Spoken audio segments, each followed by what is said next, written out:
Assalamualaikum warahmatullahi wabarakatuh. Bismillah, alhamdulillah, ibu bapak sekalian. Di antara metode syaitan untuk meruntuhkan Islam yaitu dengan cara yuwaswisu fi sudurin nas. Saya ulangi ya. Di antara tipu muslihat propaganda syaitan terhadap manusia muslim yang terkenal yuwaswisu fi sudurin nas, kalau menurut Imam Abil Hasan Asyadzili, yaitu manusia dibisiki oleh syaitan merasa tidak suci. Manusia dibisiki merasa penuh dosa. Manusia selalu dibisiki banyak kelemahan. Aku iki akeh dosane, aku iki banyak kelemahannya, aku ini banyak sering berbuat zalim. Prasangka-prasangka seperti itu adalah mimaka yidis syaiton, termasuk propaganda iblis atau syaitan. Mengapa? Karena manusia muslim kita juga pernah berbuat kebaikan. Mengakui kelemahan, hanya mengakui aku ini hamba yang penuh dosa, aku ini hamba yang banyak kelemahan, aku ini bahkan kadang-kadang manusia yang najis dan lain sebagainya, itu sekali lagi mimaka yidis syaiton, propaganda syaitan. Mengapa dikatakan propaganda syaitan? Karena pada saat itu kita lupa akan rahmatnya Allah. Kita bisa sholat walaupun tidak khusyuk, itu juga rahmatnya Allah. Kita bisa infak walaupun terkadang terpaksa, itu juga rahmatnya Allah. Kita juga membaca Al-Quran walaupun kadang kurang fasih, itu ya rahmatnya Allah. Kita juga kadang menolong orang, itu ya rahmatnya Allah. Rahmat itulah pada saat kita merasa hina, merasa penuh dosa, secara otomatis kita melupakan rahmatnya Allah. Dan itu adalah bahaya, karena merasa kurang baik, merasa tidak suci, merasa penuh dosa, akhirnya ditunjuk jadi imam, tidak mau, karena merasa tidak baik. Dijadikan ketua jamiah Yasin Tahlil, tidak mau, karena dirinya merasa kotor. Disuruh ngajar, tidak mau, karena dia merasa tidak bisa melakukan apa yang ada di dalam isi pengajarannya itu. Disuruh jadi takmir masjid, merasa dia tidak suci.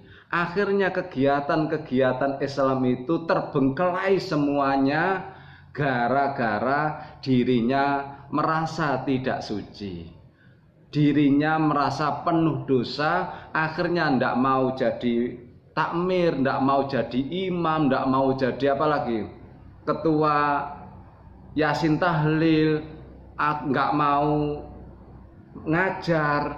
Semuanya akan terhambat, terbengkelailah ajaran Islam gara-gara kita merasa penuh dosa, merasa jauh dari kesempurnaan. Dan ini adalah propaganda syaitan yang kelihatannya bagus tapi bahaya.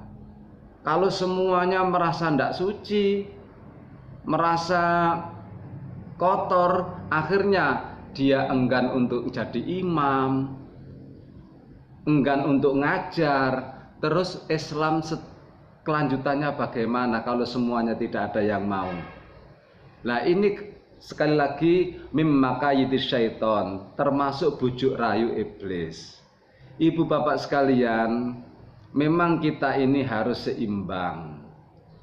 Ketika kita ini berbuat dosa, kita harus akui rahmatnya Allah. Kita juga pernah berbuat kebaikan. Mengingat kebaikan itu dalam rangka mengingat rahmatnya Allah. Alhamdulillah, aku tadi sudah berjamaah. Alhamdulillah, aku juga sedekah. Alhamdulillah, aku tadi sudah membaca Al-Quran walaupun kurang fasih.